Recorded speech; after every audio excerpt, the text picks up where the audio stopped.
What's good, YouTube? This is your boy Spiritual Rico, and I'm back with another interesting topic. Before we get into the video, if you're new to the channel, be sure to like, comment, subscribe. I have three other videos that I posted previously. The link will be in the descriptions below, and if you're looking at this on Instagram, which I will be posting on my Instagram, the link will be in my bio. And yeah, without further ado, let's get into it. So today, I just want to talk to you about being yourself. You know, that's the overall message of the topic today: being yourself. See, last week we talked about change and the effects that you have to go through, the things you have to go through. Put that correctly. Things you have to go through in order to be the change that you want to see. Now, let's fast forward and let's talk about life after your change, because that's what everybody is so eager and anxious to live, the life after the change. But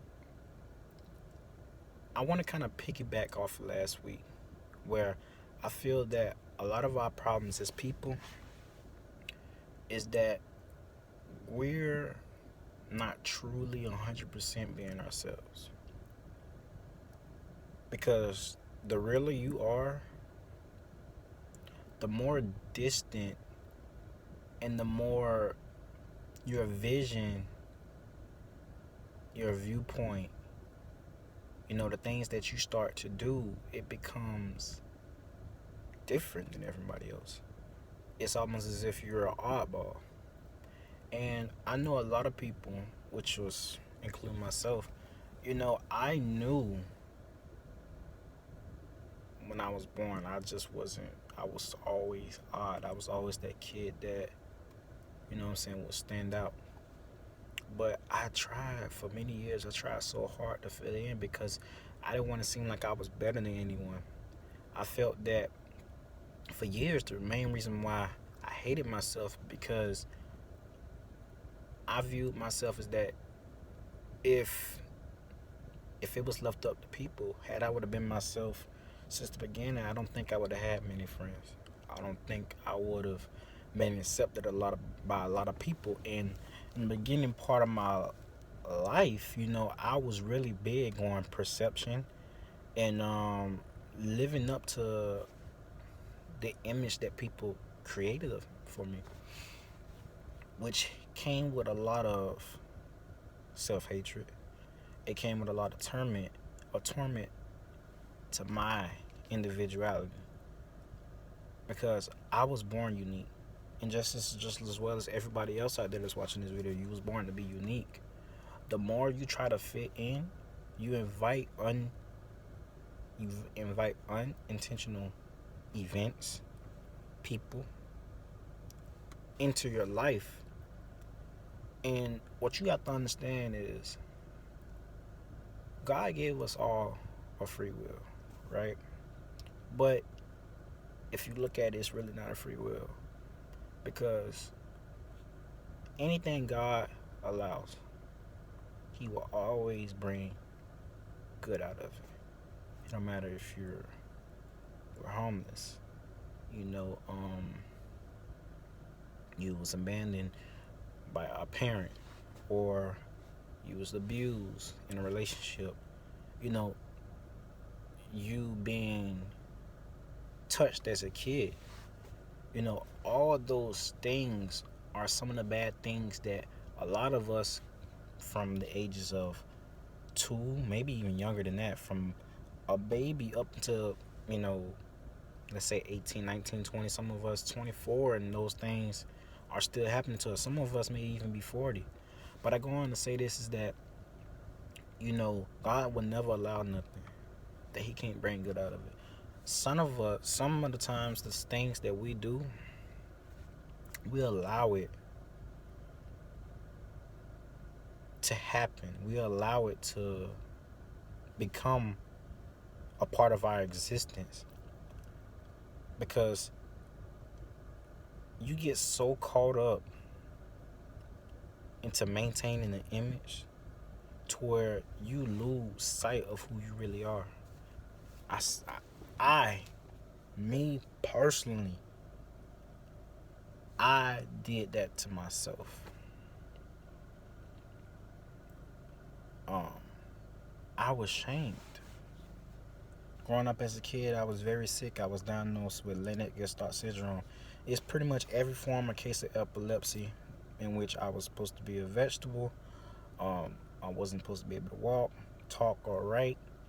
There's a 2% chance of recovering and living a normal life, and let's just say I'm part of the 2% due to the fact that my mom never gave up on me, got me all the help I needed, and most importantly, she introduced God into my life, and she was led by Christ, and he saved me. Growing up as a kid, this is what I used to do. The things that you see me do today, videos, those, talking about God, that's what I used to be, growing up 4 or 5. Everybody in my family thought I was going to be a preacher. The moment I got cured, the moment I stopped having seizures when I moved to Miami, about 15 years ago, I moved to Miami. And I instantly changed. The moment I got better is the moment I put on this image of everybody knows Day is Rico. I'm a people's person, so I naturally attract people, but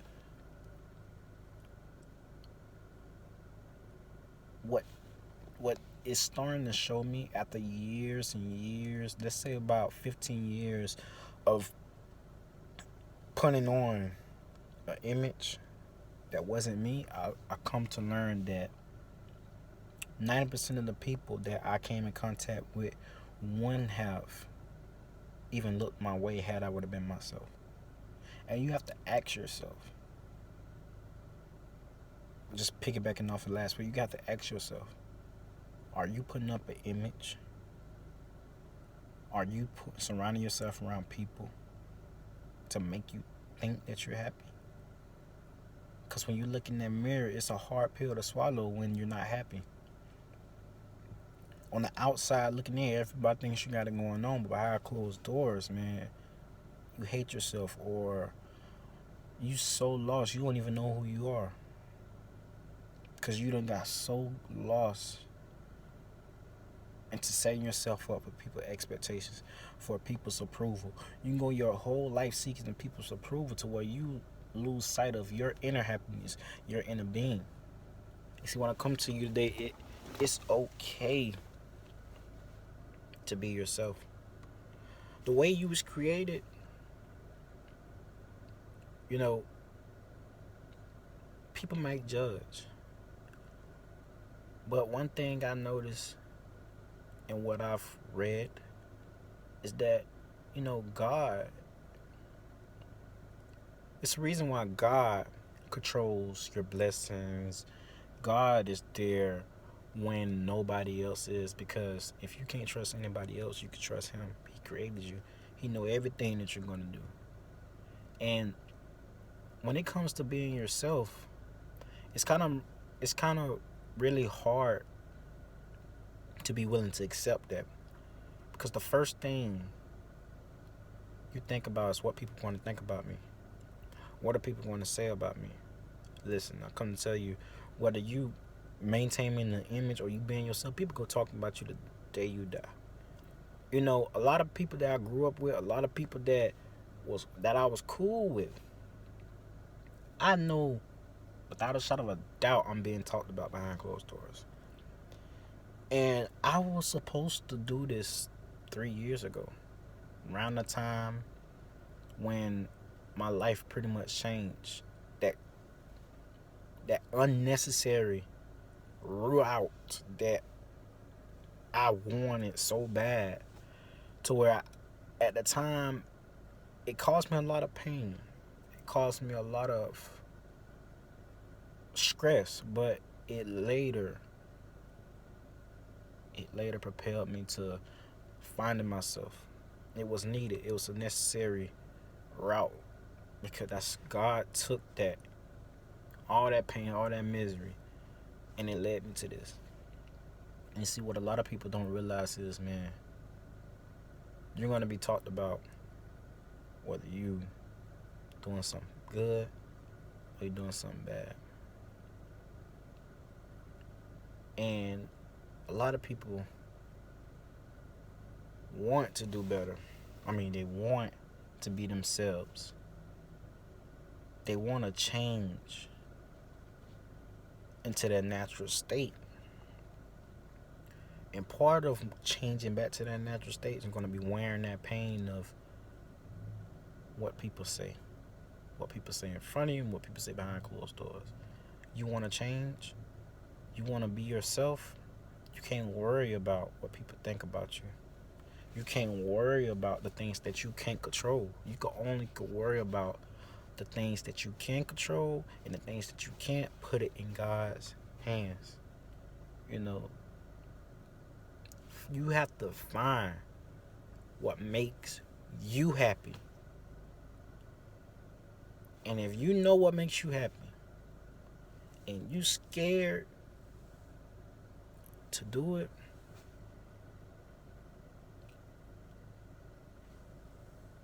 you need to go do a really, really deep search within your heart. Come clean about yourself. What you fear. Who try to get to know. First step is, if you was ever a different version than what you were now, let's say when you were younger. Typically when we were younger, we was in a purer state. So just like with my circumstance, this is what I was doing when I was young. When I was 4 or 5 years old, this is what I was doing. I was sitting down talking to my grandma, counseling my grandma and granddad, you know, having conversations, giving grown people advice at the age of 4 and 5, and they listen.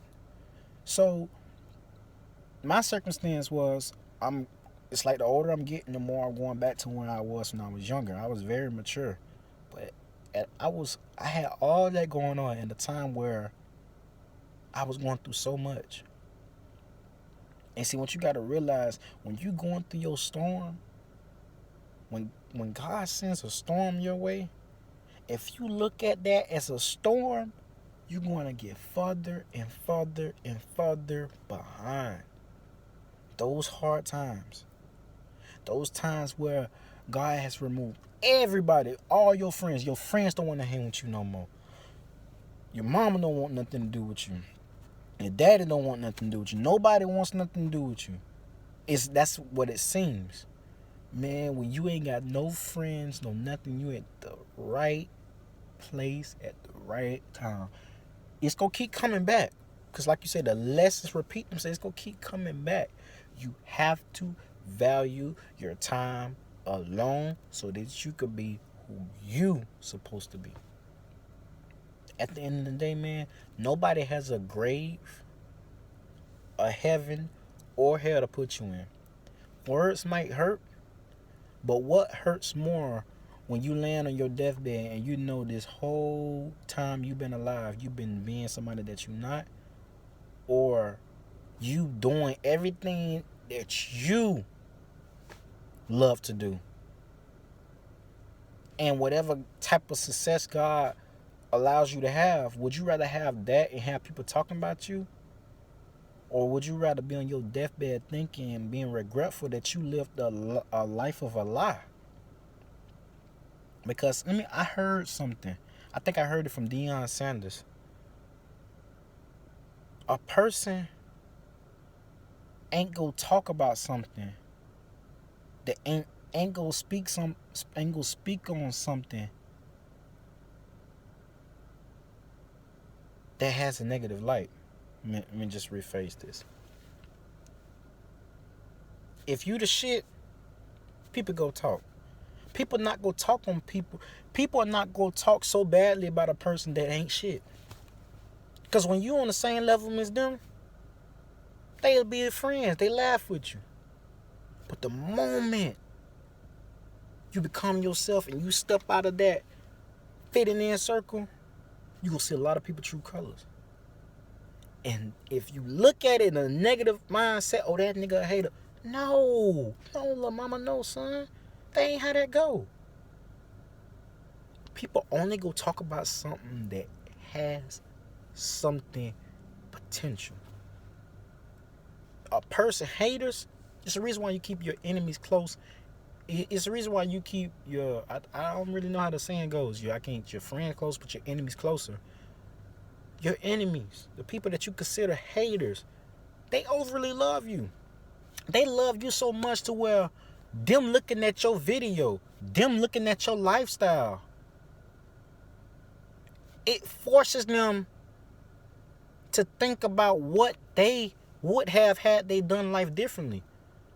And because they don't want to man up or woman up to that fact, they'll rather bash you. People only will bash something that they know is a threat to them or to the ones they love, that will spark a change. See, in order to change the world, you got to change yourself first. See, I want to change. I want to change so I can make a change. That's what I told myself. And it starts by being yourself. Be yourself. Start learning about being yourself. Be yourself first. Because if you're talking about change, you have to identify who you is first. You have to identify who you is along with the problems that you have. And once you identify that, be who you is and watch. If you a person, it's a reason why they say it's going to be a lot of people at your funeral and not a lot of people at your birthday party. And if it is a lot of people at your birthday party, just know 75% of them talking about your ass. A person with a lot of friends, I'm going to just keep it real. You a fake individual.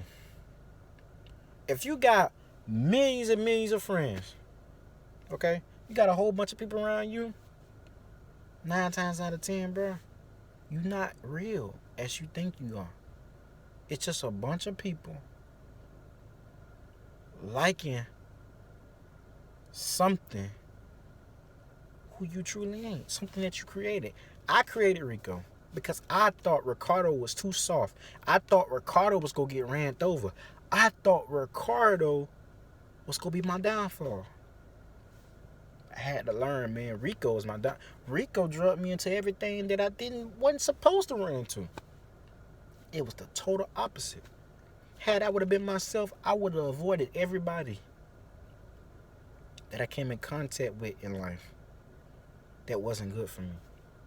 But see, God allowed it to happen so that later on in life, when I reach my level of peakness, I will already learn the lesson instead of learning the lesson once I get up. See, that's why I think going through times and unnecessary routes, it saves you in the long run. I'd rather get the lesson early than to be up here and getting all the lessons. Because you can listen. But before too long, man, it's going to come a time where you as a person go get curious. You're a person. You're a human being.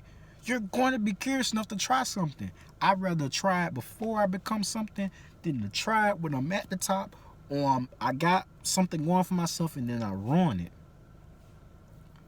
It's best to be yourself.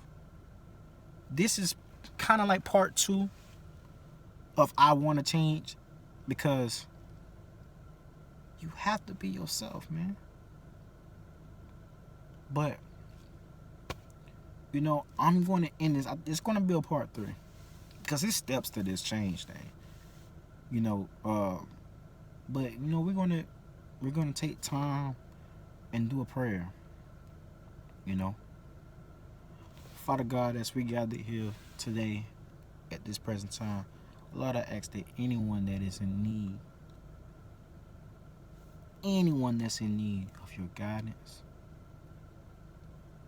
your spirit, your strength, your courage, your wisdom, Lord, I ask that you touch us all at this time. Lord, I pray that the despite our imperfections, despite our unnecessary routes, despite us not being who we truly or not knowing who we truly are, Lord. Lord, I ask that you come into our lives and you guide us and let your will be done, not ours, as we submit ourselves 100% to you. And until we submit ourselves 100% to you, Lord, I ask that you help us little bit by little bit to come closer and closer to you. God, I ask that you allow everybody to reach a breaking point that will allow them to want to become the change that they so desire. And Lord, I pray also that you, God, continue to be faithful. To continue to be there for us because you are with us every single day. I ask that you give us all a positive mindset if we don't already have.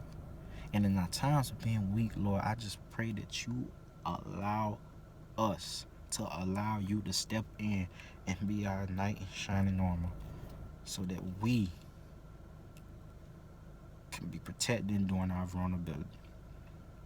Lord, I ask for any young man, any young lady out there that's on a path where they were lost. For I too was lost until I started listening more to you. I'm still not completely all the way there. But Lord, just by being with you, I know that my life is going to be okay. And I encourage anybody who was once lost, just like I was, Lord, that we find you so that our lostness we'll be able to turn our lostness into a hope for someone else, Lord, who is lost. And I pray, Lord, that you touch and you remove anything that's going to hinder us in becoming closer to you. Remove friends, fake enemies, fake anybody that's detrimental, anybody that's dead weight to us as a people. Remove them, God, and replace them with the spirit of your people who are going to prepare us as people for better days. I ask that you allow us to learn from our mistakes so that we can also grow. And I ask that you also allow us to hear with our minds the wisdom that you used amongst us as individuals to help teach one another. Lord, I just pray that you continue to help us, continue to carry us, continue to love us, Father, in our times of sinful ways. I pray that you allow us to all make it out of 2020 and come in 2021 with a renewed mind, soul, and heart. In Jesus' name I pray. Amen. Okay, guys, so, this is it. This is part 2. It's your boy, Spiritual Rico, and I'm out. Peace.